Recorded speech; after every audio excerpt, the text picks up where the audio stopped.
Assalamu alaikum students. First of all, I will introduce myself to you. My name is Hira. I am your chemistry teacher. आज हम लोग अपनी new book start करने जा रहे हैं 10th क्लास की। जैसा कि आप लोगों ने 9th क्लास में केमिस्ट्री पढ़ चुके हैं, आज हम लोग 10th क्लास की केमिस्ट्री को स्टार्ट करेंगे। तो केमिस्ट्री को स्टार्ट करने से पहले हम लोग इनके चैप्टर्स को देखेंगे कि हमारे पास इस बुक में कितने चैप्टर इंक्लूड हैं और इन चैप्टर्स में हम लोगों ने क्या स्टडी करना है। तो सबसे पहले हम लोग देखते हैं हमारे पास केमिस्ट्री की बुक, क्लास की केमिस्ट्री की बुक है, ठीक है।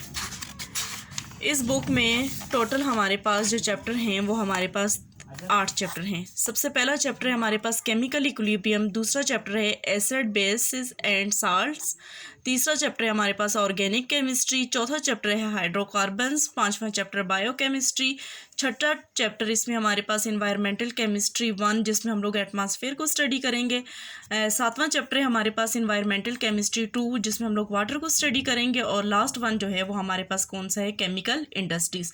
ये 8 चैप्टर हम लोग अपनी इस बुक के अंदर स्टडी करेंगे। अब इन 8 चैप्टर्स को हम लोग 1 बाय 1 डिस्कस करते हैं कि हमारे पास ये हैं क्या और इनमें हम लोग क्या क्या स्टडी करने वाले हैं। सबसे पहला हमारा चैप्टर जो है वो कौन सा है, केमिकल इक्विलिब्रियम।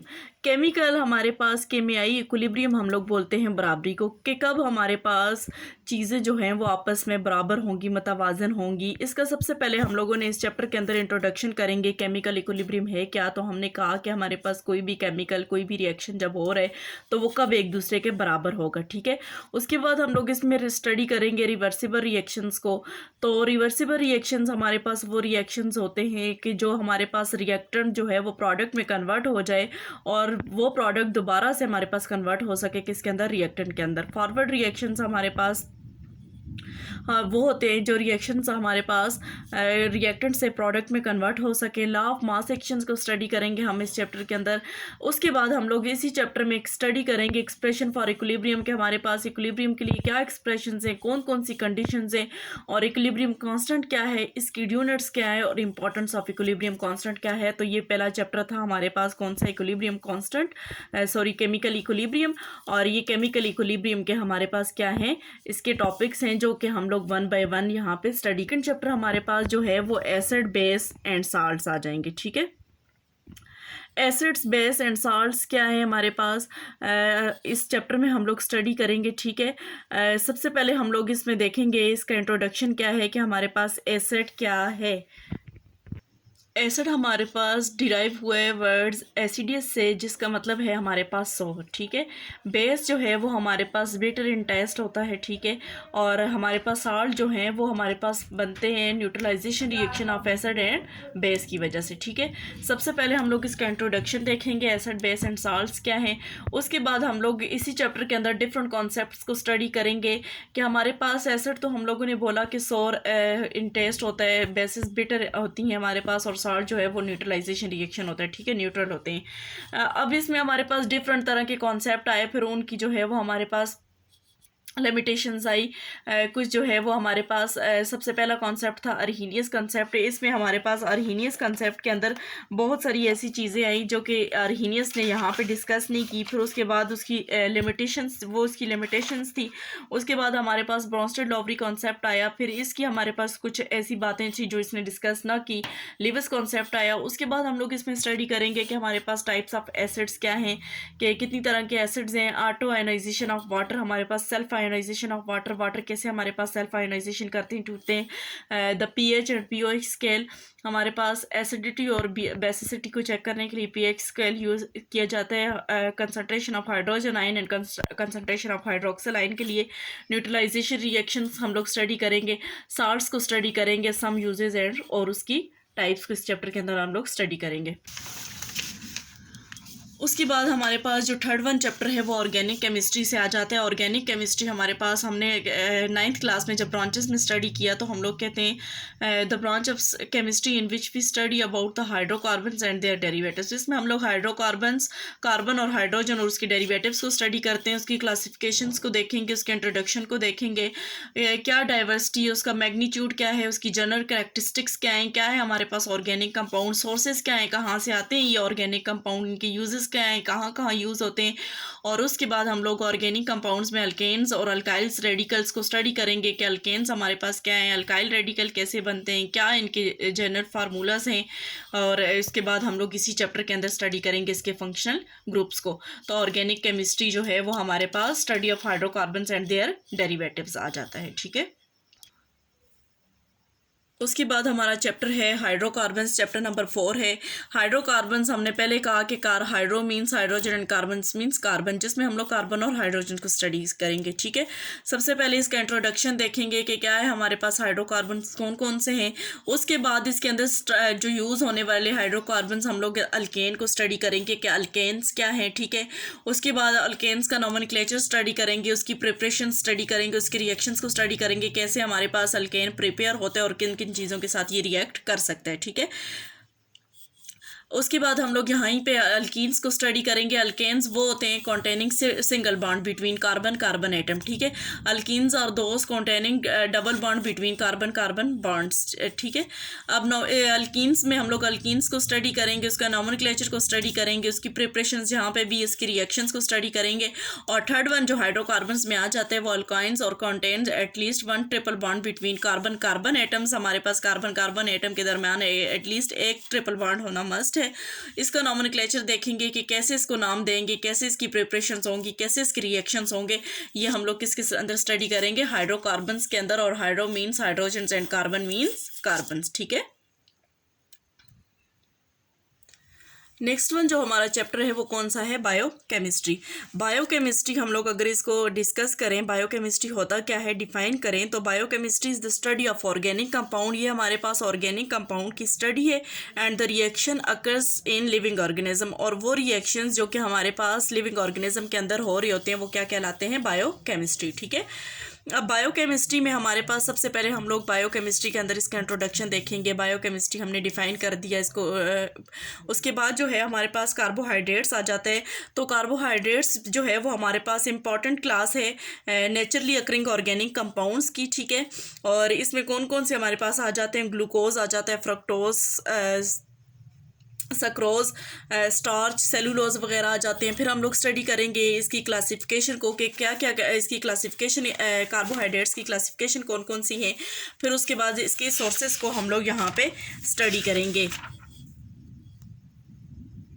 उसके बाद हमारे पास प्रोटीन्स आ जाते हैं। तो प्रोटीन्स हम लोग कहते हैं कि हमारे पास ये मिल के बने होते हैं अमाइनो एसिड से, और present in all living organism, और तमाम लिविंग ऑर्गेनिजम्स के अंदर ये मौजूद होते हैं। प्रोटीन्स की क्लासिफिकेशंस को देखेंगे, इसके बाद इसके सोर्सेज को यहाँ पे हम लोग स्टडी करेंगे, ठीक है।